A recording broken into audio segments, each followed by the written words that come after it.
Well, hello! Michael here, looking at Psalms 30, specifically verse 2 and 3 for the exposition.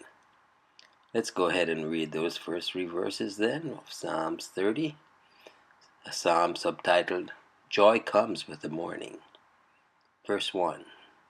I will extol you, O Lord, for you have drawn me up and have not let my foes rejoice over me. Verse 2. O Lord my God, I cried to you for help, and you have healed me. Verse 3. O Lord, you have brought up my soul from Sheol. You restored me to life from among those who go down to the pit. And so we look to the Treasury of David as written by Charles Spurgeon for the exposition. Verse 2. O Lord my God, I cried unto thee, and thou hast healed me. David sent up prayers for himself and for his people when visited with the pestilence. He went at once to headquarters, and not round about to fallible means. God is the best physician, even for our bodily infirmities. We do very wickedly and foolishly when we forget God. It was a sin in Asia that he trusted to physicians and not to God. If we must have a physician, let it be so, but still let us go to our God first of all. And above all, remember that there can be no power to heal in medicine of itself. The healing energy must flow from the divine hand. If our watch is out of order, we take it to the watchmaker. If our body or soul be in an evil plight, let us resort to him who created them and has unfailing skill to put them in right condition. As for our spiritual diseases, nothing can heal these evils but the touch of the Lord Christ. If we do but touch the hem of his garment, we shall be made whole, while if we embrace all of the physicians in our arms, they can do us no service. O Lord my God, observe the covenant name which faith uses, my God. Thrice happy is he who can claim the Lord himself to be his portion.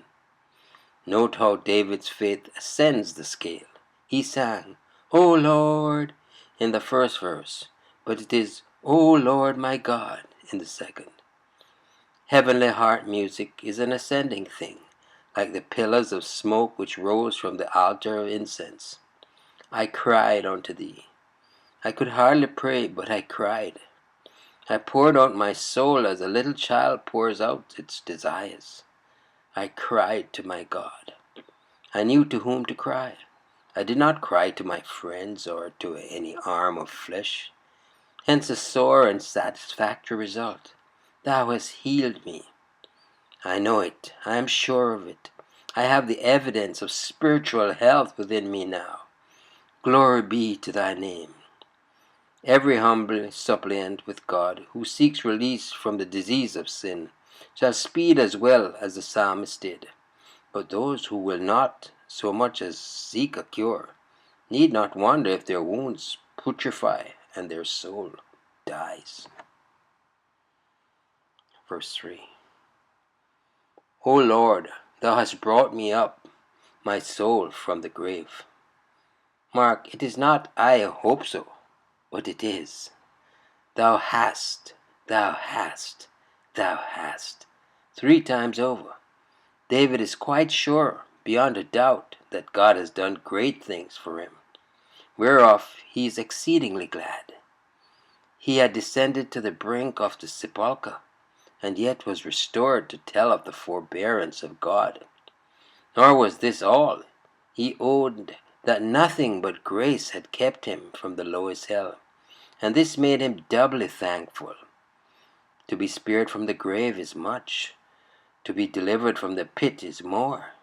Hence there is growing cause for praise, since both deliverances are alone traceable to the glorious right hand of the Lord, who is the only preserver of life and the only redeemer of our souls from hell. Yes, indeed. Trust you enjoy the meditation.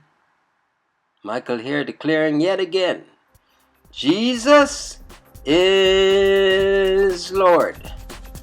Until next time, peace.